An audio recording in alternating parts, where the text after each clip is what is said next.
Assalamualaikum warahmatullahi wabarakatuh. Salam sejahtera untuk kita semua. Nama saya David Boy Sumurun Silaban, merupakan peserta Latsar untuk wilayah Makassar. Pada video kali ini saya ingin menyampaikan substansi daripada modul yang kami pelajari, yaitu akuntabel dan kompetensi. Adapun ada tiga poin penting yang saya ambil dalam video kali ini. Yang pertama adalah konsep dasar akuntabel dan kompeten. Yang kedua adalah panduan perilaku akuntabel dan kompetensi.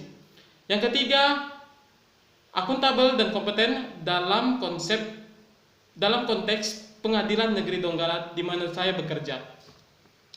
Yang pertama adalah konsep dasar akuntabilitas. Akuntabilitas merujuk pada kewajiban setiap individu, kelompok ataupun institusi untuk memenuhi tanggung jawab dari amanah yang dipercayakan kepadanya. Adapun aspek-aspek yang saya masukkan ke dalam konsep dasar akuntabilitas ini ada 5. Yang pertama, akuntabilitas dalam melakukan sebuah hubungan yang bertanggung jawab antara kedua belah pihak. Ini yang dimaksud daripada aspek pertama ini.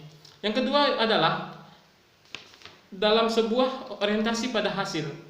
Dalam konteks ini, setiap individu ataupun institusi dituntut bertanggung jawab untuk memberikan hasil yang terbaik bagi institusi tempat ia bekerja. Kemudian yang ketiga adalah akuntabilitas membutuhkan adanya laporan. Laporan kinerja merupakan perwujudan dari sebuah akuntabilitas. Melalui laporan kerja kita bisa melihat apakah akuntabilitas dapat terwujud atau tidak. Yang keempat adalah akuntabilitas memerlukan konsekuensi. Akuntabilitas menunjukkan tanggung jawab, dan tanggung jawab menghasilkan konsekuensi. Konsekuensi tersebut dapat berupa penghargaan ataupun sanksi. Dan aspek yang terakhir merupakan akuntabilitas memperbaiki kinerja.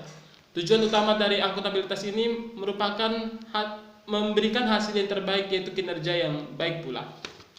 Selanjutnya, yang kedua, saya ingin menjelaskan konsep dasar daripada kompetensi.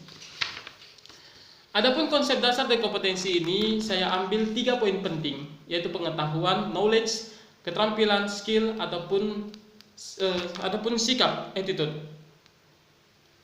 Kenapa saya mengambil poin-poin ini?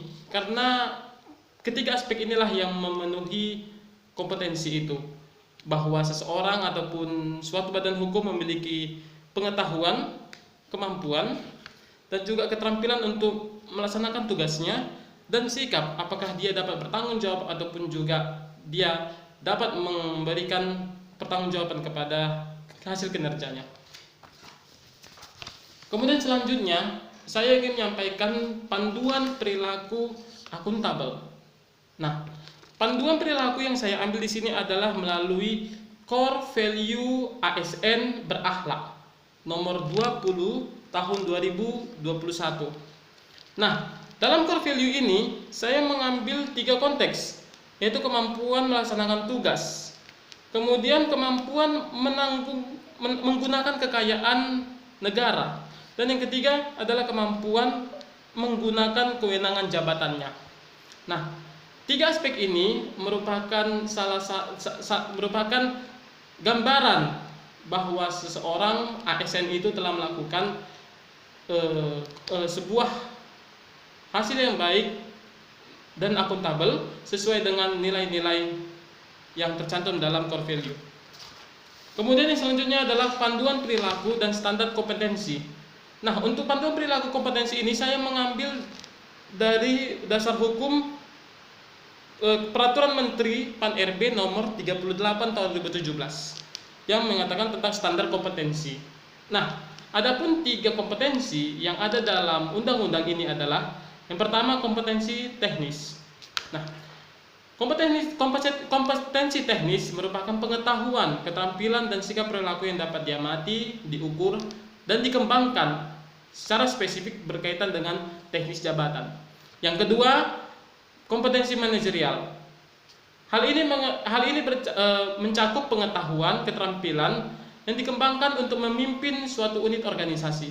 Dan yang terakhir, kompetensi sosial struktural yang mencakup tentang pengetahuan keterampilan yang dikembangkan terkait dengan pengalaman interaksi dengan masyarakat. dalam hal agama, suku budaya, dan etika-etika moral lainnya. Dan harus dipenuhi oleh setiap jabatan untuk memperoleh hasil yang sesuai dengan peran dan fungsi jabatan. Nah, setelah ini semua, saya ingin memberikan gambaran dalam konteks Pengadilan Negeri Donggala di mana saya bekerja. Nah, adapun 3 perilaku yang sesuai dengan konsep akuntabel dan kompetensi. Yang pertama adalah transparan dan akses informasi. Saya sebagai PNS di Pengadilan Negeri Donggala harus memiliki kemampuan yang akuntabel dan berkompeten untuk memberikan setiap informasi kepada masyarakat. Dan yang kedua, kompetensi sesuai dengan tugas dan fungsi. Tugas dan fungsi yang saya dapatkan dapat saya jalankan dengan baik. Dan yang ketiga, penggunaan sumber daya milik negara. Pertanggungjawaban saya dalam menggunakan alat-alat milik negara seperti ATK, komputer, dan juga mesin-mesin lainnya dapat saya pertanggungjawabkan dengan baik. Sekian video dari saya, kurang lebihnya saya minta maaf. Terima kasih.